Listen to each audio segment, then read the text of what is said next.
Well, let's bring in our reporter Claudia Farhart for more details on this fast-moving situation. Good evening, Claudia. Just how likely is this likely to impact the course of the war? Yeah, Janice, we've been hearing about the risk of this war growing for almost 10 months now. Tonight, that risk could be higher than ever. As we've been hearing, Hamas blames Israel for this. Israel hasn't claimed or denied responsibility, although it's made no secret of its goal to eliminate the Hamas leadership.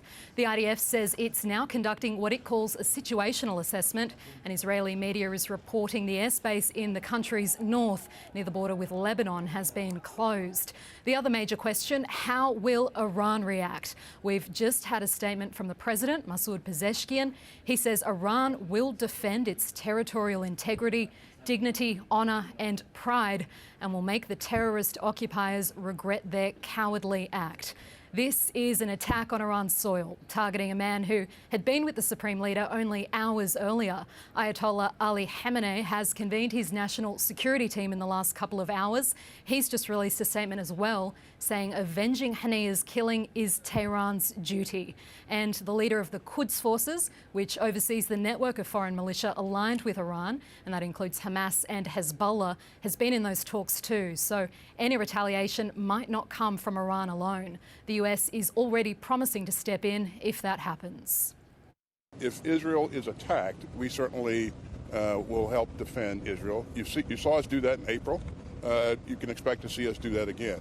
But we don't want to see any of that happen. We're going to work hard to make sure that we're doing things to help take the temperature down and address issues through diplomatic means. In the last few hours, there's been similar calls for restraint from right around the world, including here in Australia.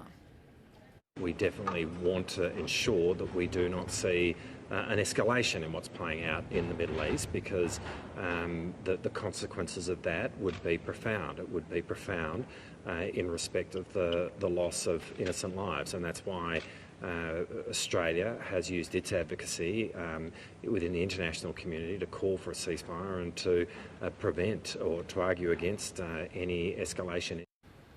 Australia's Deputy Prime Minister Richard Marles there. And Claudia, this wasn't the only attack on Iran's so-called axis of resistance today. Yeah, and that's exactly why fears of escalation are so high, Janice. The two biggest players in that axis of resistance are Hamas in Gaza and Hezbollah in Lebanon. Just hours before Ismail Haniyeh's death, Israel said it had killed Hezbollah's most senior military commander, Fouad Shukr, in retaliation for the weekend's attack on the Golan Heights. Israeli forces struck the southern suburbs of the capital, Beirut, yesterday evening local time. Lebanon's health ministry says 3 civilians were also killed in that attack, including 2 children, and at least 70 others were injured. Lebanon's government says it is expecting Hezbollah to retaliate for that, and it's preparing a plan for large-scale displacement in Lebanon. Israel had warned its response would be harsh. Last night, it came in the heart of Beirut, strikes taking out the top 3 floors of this building. And, according to the Israeli military, this man, Fouad Shukr, described by Israel as Hezbollah's most senior military commander.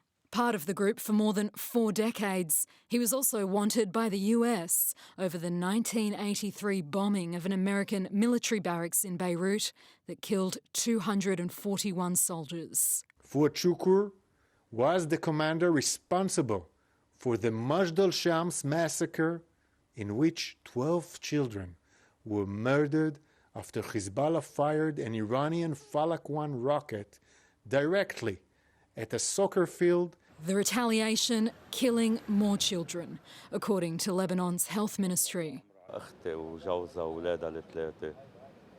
2 من الأولاد استشهدوا، حسن فضل الله عمره 10 سنين وأميرة فضل الله عمرها 6 سنين وعلي الكبير جارح بمستشفى الجيتين. Israel says this marks the end of its retaliation for Saturday's attack on the Golan Heights, but it might not be the end for Hezbollah. Hezbollah will respond. The question is how they will respond. In this respect, I think they will respond in a way that sends a similar message to the Israelis, like we had to respond, it's limited, and that's the end of the story for now. Hezbollah denies responsibility for the Golan Heights attack and is yet to confirm whether Shukr was killed. US warships are now reportedly heading for Lebanon's coast to act as a deterrent. We do not believe that all-out war is inevitable, and we still believe that it can be avoided. But that comment came before news of Ismail Haniyeh's death. Hezbollah, along with Hamas, make up the bulk of Iran's so-called axis of resistance, both losing senior figures within the space of a day. Claudia Farhat, SBS World News. So where does the conflict go